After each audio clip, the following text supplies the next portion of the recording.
عزوز سلامتنا تقبلوا نايزا زينا تقرنيا 24 يوتيوب شانل تخطاتلتي كمي تصنحوا للوم علات زحرنا يوم زيناتات بخمس الساعة كغرب يوم حبيركم ناتصنحوا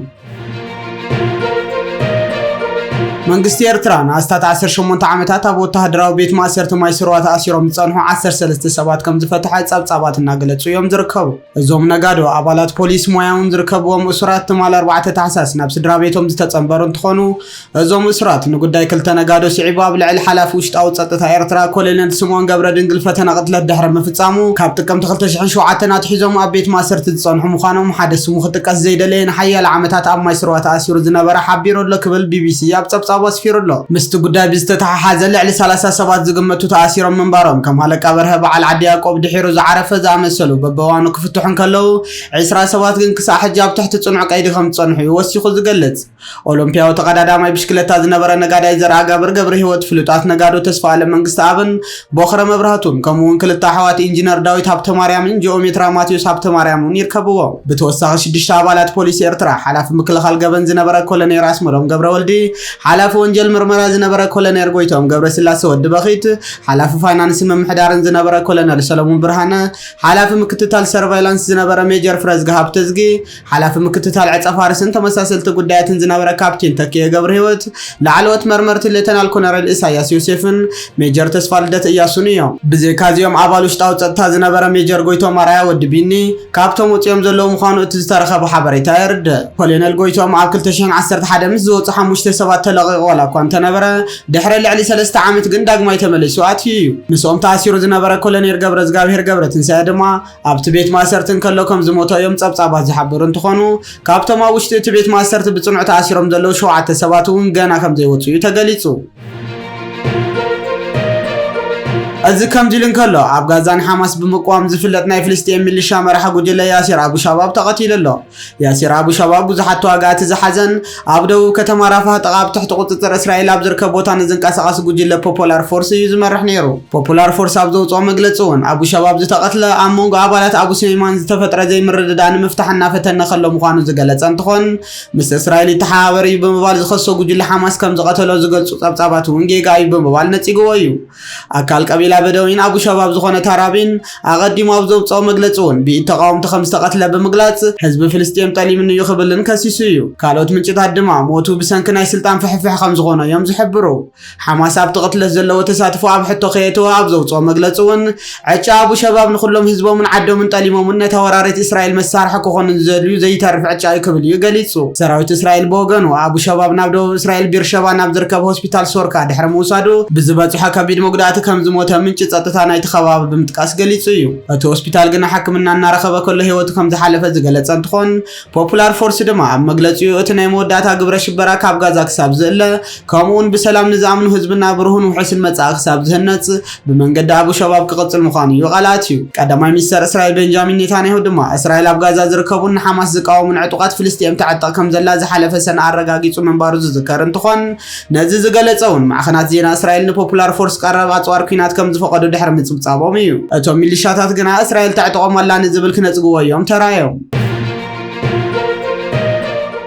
بخالو وجند ما أتو تايدن دال على 7 عامت ما سرتي تفريدو له منستر ديتا سلامن أبل بايتو كل الأورميان نبر أتو تايدن داب 7 عامت كل تورحن ما سرت نخغط ساعة تفريدو له لو مع رباب زو على مجابايا لعلو بيت فرد فيدرال بزي حقاو من قدات صور بمحاز بزغر ولا خصيو أتو ما سرت تفريدو زلو لعلو بعل سلطان منقست فيدرال زنبر أتو تاي أبغزو زي حقاو من قد برتن بمونا ننكمون فقط زي بلو كلاشينكوف زعينو تتابنجا مسوسات أيتو أبغزو بمحازينو يتخصيصو تبغاتو تاي بيبيسي أفان أورمو أبزها وحبريتا كسمو عزقبوهم 3 مسخاخر مكالخال نيرم قنا يتسمعون نوسانا بيت فردنا خبرينا ترعان قنا لنا زبل انتخون عقاب حق انتخصاص أتو تايدن دانا بقوزو بسترخة بزي حقاوات وارك كارخر وزوطان حقوينهم أبوان كتعدم مع عقاب حق كلتا مسخاخر أغريبو يو تاين بيت فرد أبزها بمقلتي بسان كزنا بارونا يتتها سقات عدك هو هابون مكتل كوميشنر بوليس فيدرال حاتيتو من بارو دمان بيت فرد زرد انتخون شوعتو كوميشنر دما عدك هو هابون بيت صحفة قدام مينستر دبداب بخد كم زحبره يازخاخيرو بدحريته شو مينستر سلام زنبره حجاب امريكا امباسادر ኢትዮጵያ ዝኾነን ብናልፍ አንዱ ዓለም ደብዳቤ ክጽሕፈሉ ከም ዝሓተተውን እዩ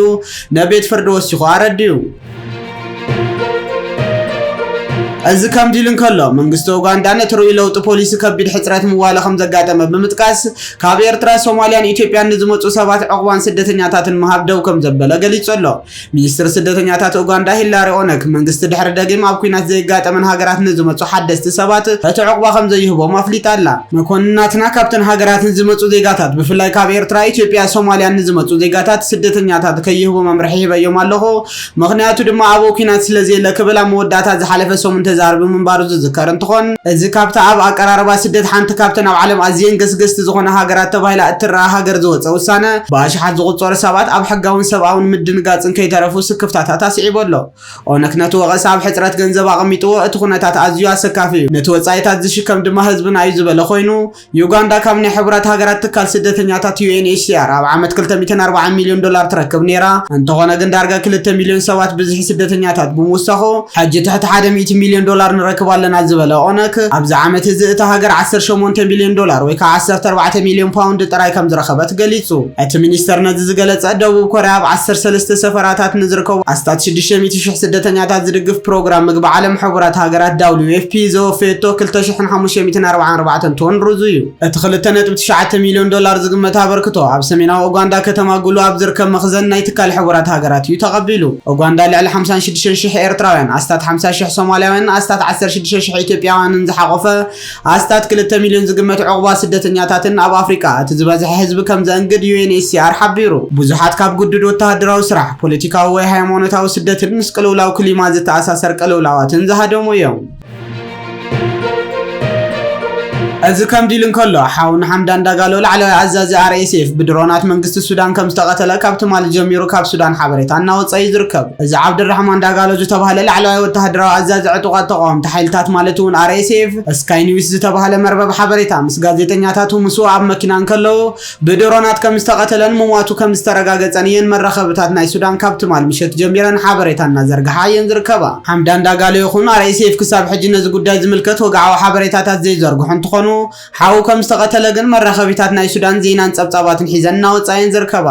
እዚ ላዕለዋይ ወተሃደራዊ ኣዛዚ ሓውን ሓምዳን ዳጋሎ ኣብ ባይታ ብምዃን ነቲ ኩናት ክመርሕን ከካይድን ዝጸንሐ ውልቀ ሰብ እንትኾን እዚ ሞቱ እንተተረጋጊጹ ድማ ንሰራዊት ተቃወምቲ ሓይልታት RSF ዓበይቲ ስዕረትን ውርደትን ክኸውን እንከሎ ንሰራዊት መንግስቲ ሱዳን ከዓ ስትራቴጂካዊ ዓበይቲ ዓወት ክኸውን ከም ዝኽእል እውን እዩ ተገሊጹ። ሓምዳን ዳጋሎ ዝበዝሕ ግዜ ኣብ ሕቡራት ኤሚሬት ዓረብ ብምዃን ትእዛዛት ብምሃብ ነቲ ኩናት ክመርሖ ዝረአ እንትኾን ሓው ድማ ናቱ ወኪል ብምዃን ኣብ ውሽጢ መሬት ሱዳን ከምዚ ዓይነት ምንቅስቃስን ናይ ኩናትን መርሓ ኮይኑ ይጸኒሑ። ብዛዕባ ዞም ምስኡ ተቐቲሎም ዝተባሃሉ ጋዜጠኛታት ዝምልከት መቕረቦምን ቤተሰቦምን ናይ ሓዘን መልእኽትታት ከስፍሩ እውን ዝተረኣዩ እንትኾኑ በዚ ዝተለዓለውን ኩነታት ሱዳን ካብ ግዜ ናብ ግዜ እናበኣሰን እናኸፍአን ይኸይድ ምህላው እዩ ተገሊጹ። RSF ካብ ዝተፈላለያ ጎረባብቲ ሃገራት ብገንዘብ ምልሻታት ብምዕሳብ ኣንጻር ሰራዊት መንግስቲ ሱዳን ዘካይዶ ዘሎ ዕጥቃዊ ቃልሲ ሓያል ብዝኾነ መልክዕ እናቐጸለ እዩ ዝርከብ ዘሎ። ኣብ መወዳእታ ኣብ ልዕሊ መንግስቲ ኤርትራ ተረርቲ ስጉምትታት ሙሳድ ዝቐጸለ እንትኾን መንግስቲ ሽወደን ኣብ ትሕቲ ጽኑዕ ምምሕዳር መንግስቲ ኤርትራ ወዲቓን እትርከብ ኦርቶዶክሳዊት ተዋህዶ ቤተክርስትያን ኤርትራ ዓመታዊ ክህባን ዝጸንሐ ናይ ገንዘብ ሓገዛት ደው ከም ዘበሎ ኣፍሊጡ ኣሎ። መንግስቲ ስዊድን ኣብ መግለጺኡ ኦርቶዶክሳዊት ተዋህዶ ቤተክርስትያን ኤርትራ ዓመታዊ ናይ 800,000 ገንዘባዊ ደገፋት ካብ መንግስቲ ስዊድን ኣብ ምርካብ ምጽናሓ ዝገልጽ ኮይኑ ይኹን እምበር እታ ቤተክርስትያን ኣብ ትሕቲ ሙሉእ ምሕደራዊ ቁጽጥር መንግስቲ ኤርትራ ኣትያ ኣብ ልዕሊ ዜጋታት ሰብኣዊ ግህሰታት ምፍጻም ኪኖ ሃይማኖታዊ ተልእኾ ፖለቲካዊ ዕላማ ሒዛ ትኸይድ ብምህላዋን ክገብሮ ዝጸንሐ ገንዘባዊ ደገፋት ደው ከብል ምግዳዱ እዩ ገሊጹ ዘሎ። መንግስቲ ስዊድን ኦርቶዶክሳዊት ተዋህዶ ቤተክርስትያን ኤርትራ ኣብ እዋን ማእሰርቲ ብፁዕ ወቅዱስ ኣቡነ ቆንጦኔስኮ የተረፈ ቅንዕና ሓቅን ጎስያ ኣብ ጎኒ እቲ ነታ ቤተክርስትያን ሃይማኖታዊ ተልእኾ ዝደፈረ መንግስቲ ኤርትራ ደው ምባላ መሳርሒ ፖለቲካ ምዃና ዘገሃደ ክስተት ምንባሩ እዩ ገሊጹ ዘሎ።